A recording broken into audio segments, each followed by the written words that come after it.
প্রত্যেকটা জলপাই একদম রসালো ও চিনির দানাযুক্ত, এত বেশি মজার যেন মুখে দিলেই মিলিয়ে যাবে। এরকম জলপাই আচার মনে হয় না আগে কখনো খাওয়া হয়েছে।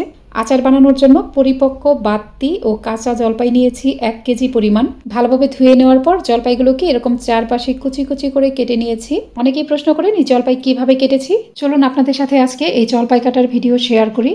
দেখুন, বটির সাহায্যে জলপাইগুলো খুব সহজেই কেটে নেওয়া যায়। আমরা যেভাবে আলু কুচি করি ঠিক সেভাবেই কিন্তু এটা কুচি করে নিতে হয়। শুধু একটু খেয়াল করে দেখুন আমি কিভাবে করছি।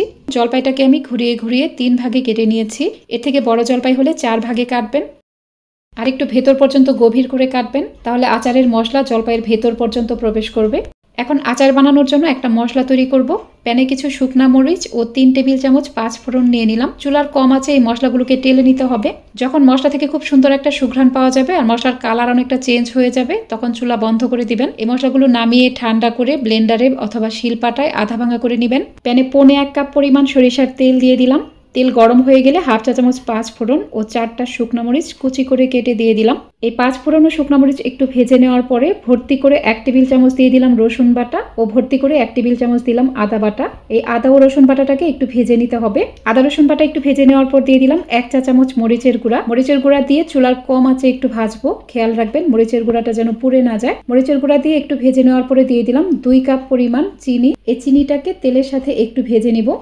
চুলার কম আছে চিনিটাকে তেলের সাথে একটু ভেজে নেবেন। চিনি এভাবে একটু ভেজে নেওয়ার ফলে আচারের কালার খুব সুন্দর হবে। চিনি এরকম একটু বাদামি কালার হয়ে গেলে দিয়ে দিব 1/4 কাপ পরিমাণ ভিনেগার অথবা সাদা সিরকা ও 1/2 কাপ পরিমাণ পানি। অনেকেই বলবেন আচারে কেন পানি ব্যবহার করেছি। এই আচারে একটু পানি দিলে জলপাইটা খুব জুসি হবে। এখানে পানি না দিলে জলপাইগুলো শক্ত শক্ত থাকবে, উপরে চামড়াটা একটু কুচি কুচি টাইপের হবে। একটু পানি ব্যবহার করলে জলপাইগুলো একদম টসটসে থাকবে। পানিটা ফুটে ওঠার পরে এখানে জলপাই ও স্বাদমতো লবণ দিয়েছি। এরপর সবকিছু নেড়েচেড়ে মিশিয়ে চুলার মাঝারি আছে প্যানটাকে প্রায় 15 থেকে 20 মিনিটের মতো ঢেকে রাখবো। অর্থাৎ জলপাইগুলো সেদ্ধ হয়ে যাওয়া পর্যন্ত এটা ঢেকে রাখতে হবে। মাঝে একবার ঢাকনা খুলে এখানে অল্প একটু আচারের জন্য রেডি করা মশলা দিয়ে দিলাম। এরপর একটু নেড়েচেড়ে মিশিয়ে প্যানটাকে আবারও ঢেকে রাখবো। চুলার আঁচ খুব বেশি কমিয়ে রাখবেন না, চুলার মিডিয়াম আঁচে জলপাইগুলোকে সেদ্ধ করে নেবেন। 15 মিনিট পর দেখবেন জলপাইগুলো পারফেক্ট ভাবে সেদ্ধ হয়ে গেছে। জলপাইগুলোকে খুব বেশি নাড়াচাড়া করবেন না, প্যানটাকে মাঝে মাঝে একটু দুলিয়ে দিবেন। শিরা অনেকটা ঘন হয়ে গেলে আচারের যে অবশিষ্ট মশলাটুকু ছিল সেখান থেকে বেশিরভাগ দিয়ে দিলাম। অল্প একটু অবশিষ্ট রাখলাম। আচার বানানোর শেষ পর্যায়ে এই মশলাটুকু দিয়ে আমি একটা কোটিং তৈরি করব।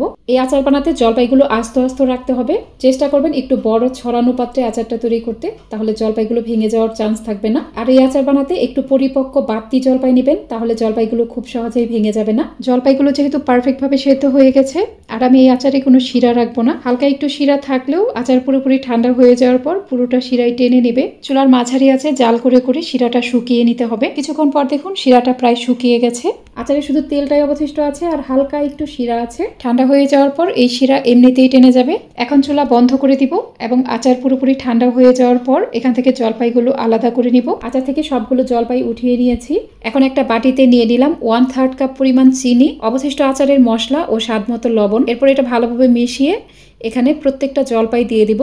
চিনির কোটিংয়ের সাথে জলপাইগুলো ভালোভাবে মিশিয়ে নিতে হবে। আজকের রেসিপি ভালো লাগলে আমার ইউটিউব চ্যানেলটিকে সাবস্ক্রাইব করে রাখতে পারেন। আর ফেসবুক থেকে যারা ভিডিওটি দেখছেন তারা আমার ফেসবুক পেজটিকে লাইক ও ফলো করে রাখতে পারেন। ভালোভাবে মিশিয়ে নেওয়ার পর দেখতেই পাচ্ছেন আচারটা কতটা লোভনীয় মনে হচ্ছে। এই কোটিংটা দেওয়ার ফলে জলপাইয়ের আচারটা খেতে এত বেশি ভালো লাগবে। আচার যে পাত্রে সংরক্ষণ করবেন সেখানে সবগুলো জলপাই দিয়ে উপরে আচারের যে অবশিষ্ট তেল ছিল সেটুকু দিয়ে দিবেন। তার উপরে কিছু চিনি ছিটিয়ে দিবেন। এই চিনি কিন্তু প্রিজারভেটিভের কাজ করবে। চিনি দেওয়ার ফলে আচার খুব তাড়াতাড়ি নষ্ট হয়ে যাবে না। এই আচার নরমাল তাপমাত্রায় অনেক দিন পর্যন্ত ভালো থাকবে।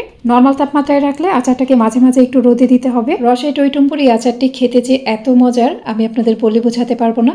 একবার হলেও ট্রাই করবেন।